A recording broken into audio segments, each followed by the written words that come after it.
Welcome back. If you think Wi-Fi is the only signal causing a ruckus in your home, you are in for a surprise. Today, we're going way beyond the usual suspects. We're going to dive into that invisible symphony, or, let's be honest, sometimes it's more like an invisible traffic jam of radio frequencies that affect all the other wireless gadgets you depend on every single day. All right, just so we're all on the same page, this explainer is part 7 of a big 20-part tutorial. It's called Radio Frequency Interference Beyond Wi-Fi, a consumer guide to common disruptions in frequencies, and is put together by the folks at RFI Detectives. In this particular part, we're really zeroing in on those common devices you probably don't even think about. So, in our last sessions, we really focused on the gadgets that get you in and out of your house, your car, your garage. But the second you step inside, you're walking into a whole different ecosystem of signals. So the big question is, what happens when all those signals start to talk over each other? Let's start with 2 of the most personal devices in any home, right? The ones we use to talk to loved ones and the ones that give us peace of mind. These are the signals that we absolutely, positively need to be clear and reliable. Yep, we're talking about your cordless phone and, of course, the super important baby monitor. Let's dig into the frequencies they use and, more importantly, what can knock them offline. Okay, this is where it gets really interesting, because not all cordless phones are built the same. The modern DECT phones, they're kind of the gold standard. They operate in their own protected lane at 1.9 gigahertz, which makes them super resistant to interference. But those older or maybe budget-friendly models, they're often stuck right in the middle of the 2.4 gigahertz chaos, the exact same space as your Wi-Fi, your Bluetooth, even your microwave. Some try to escape to 5.8 gigahertz, but that comes with a price. The signal just doesn't travel through walls as well. And you know what? It's a really similar story with baby monitors.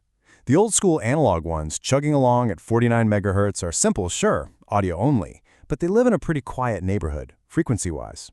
The fancy new digital ones that give you that crystal-clear video and audio, they often jump up to the much more crowded 900 megahertz or even the 2.4 gigahertz bands. This puts them right in the line of fire for interference from all your other stuff. So here's the key. Sometimes, more features can actually mean more vulnerability.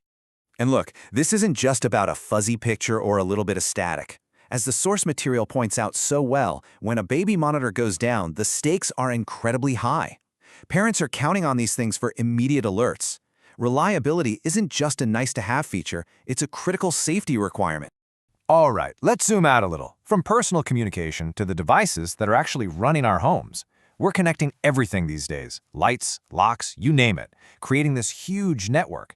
But every single new connection also introduces a new potential point of failure. So in this section, we're going to look at the wireless signals that keep your home safe and smart. We're talking security systems, lighting controls, and the 2 heavyweights of home automation, Zigbee and Z-Wave. Now, wireless security systems, they are built for reliability. A lot of them use the 300 to 400 megahertz range, and for good reason. Those signals are fantastic at punching through walls, and they let the sensors run for years on a single battery. Newer systems have started moving to the 900 megahertz band for even better reliability. And the top-of-the-line ones, they just piggyback on your Wi-Fi or a cellular connection, which, as we already know, brings a whole new set of interference challenges to the table. In this slide right here, this brilliantly lays out one of the biggest showdowns in the entire smart home world, Zigbee versus Z-Wave. Just look at the frequencies. Zigbee decided to set up shop at 2.4 gigahertz, forcing it to fight for airtime with Wi-Fi and Bluetooth. Z-Wave, on the other hand, carved out a space in the much quieter 908 megahertz band here in North America. That single difference in frequency is a massive reason why one might work flawlessly in your home, while the other one drives you crazy. Just take a moment to look at that number, 2.4 gigahertz.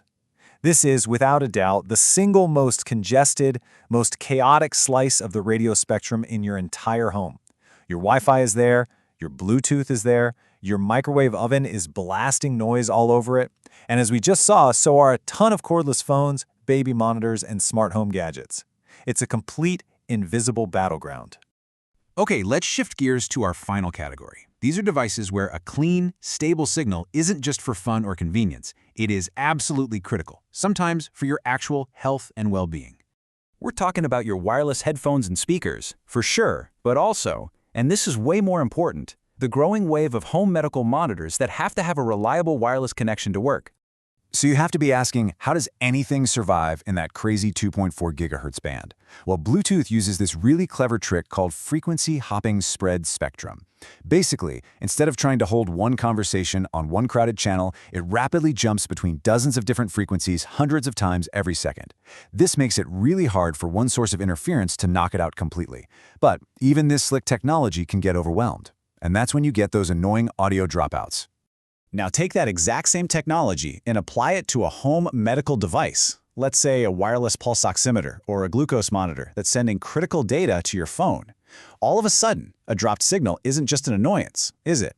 It's a failure to transmit potentially life-saving information.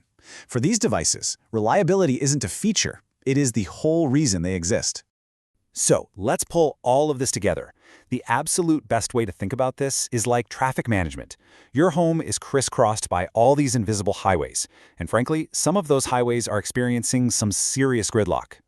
And this slide gives us the perfect traffic map. Way down in the quiet suburbs of 49 megahertz, you've got your old analog monitors. In the 300 to 400 megahertz range, you'll find security sensors and simple remotes. The 900 megahertz band is getting busier, with Z-Wave and digital monitors cruising around. GEC phones? They've got their own private expressway at 1.9 gigahertz. And then you hit the downtown core at 2.4 gigahertz. It's just a massive pileup of everything from Wi-Fi and Bluetooth to Zigbee and your microwave. So, what's the big takeaway from all this? Simple. Your home is basically a battleground for bandwidth. You've got dozens of devices all trying to shout in the same few unlicensed rooms. And the 2.4 gigahertz room is by far the loudest and most chaotic. The absolute first step to solving any weird wireless problem is just knowing who is shouting in which room. Understanding this frequency map is your key to figuring things out. And that leaves us with a final thought to chew on. We've just mapped out the crowded airwaves of today. But with the Internet of Things exploding, this invisible traffic is only going to get worse. How are all these new devices going to find a clear signal to get their message across tomorrow?